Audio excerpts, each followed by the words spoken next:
Hello, and welcome to the fifth in the series, Executive Series with Doug Long.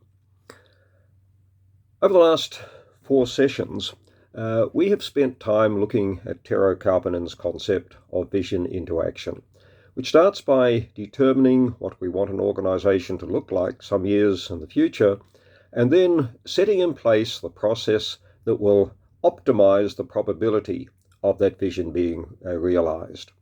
And underlying all of this is the concept of leadership. Many people misunderstand what leadership is all about, but Tero was very, very clear about this. Ultimately, leadership is all about creating an environment where people can be successful. So that if I'm a leader in an organization, first, I need to have people for whom I am responsible. But second, my role is not to do their work, but it is to add value to the work that they do. And adding value doesn't come from checking what they are doing. It doesn't come from tight controls.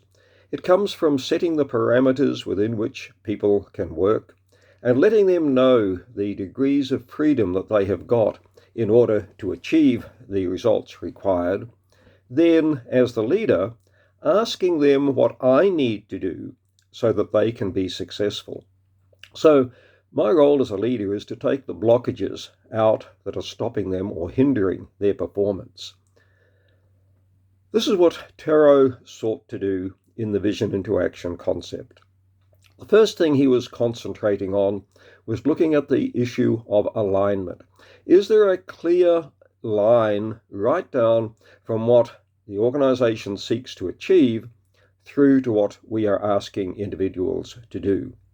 You see, if that line is unclear, the people sometimes sit around and say, why on earth am I doing this? What's this got to do with what the organization is trying to achieve?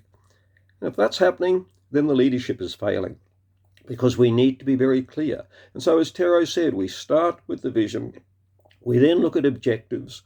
We then understand the strategy. Coming out of that, we then look at the various groups and teams who are involved in achieving or implementing that strategy. And finally, we are looking at the individual tasks that people are being asked to do. And there needs to be a very clear line all the way through that these are a means-end chain.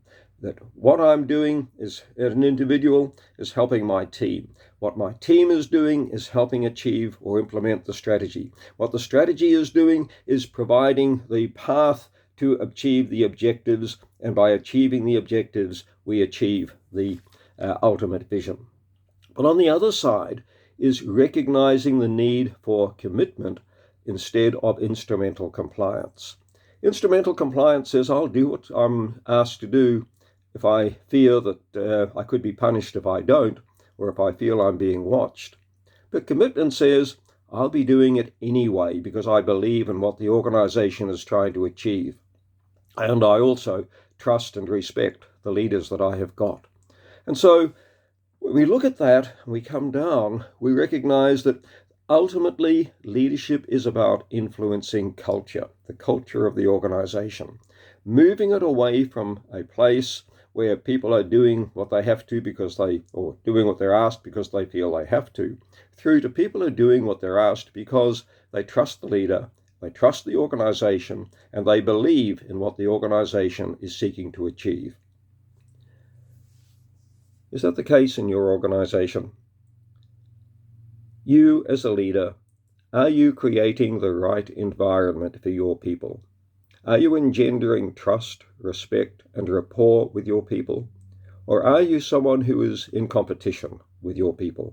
In other words, are you a bit concerned that if they're really good, it might impact negatively on you? That's a concern, because leaders recognize that the better people I've got working for me, the better the organization can be, and indeed, they'll make me look even better than I am.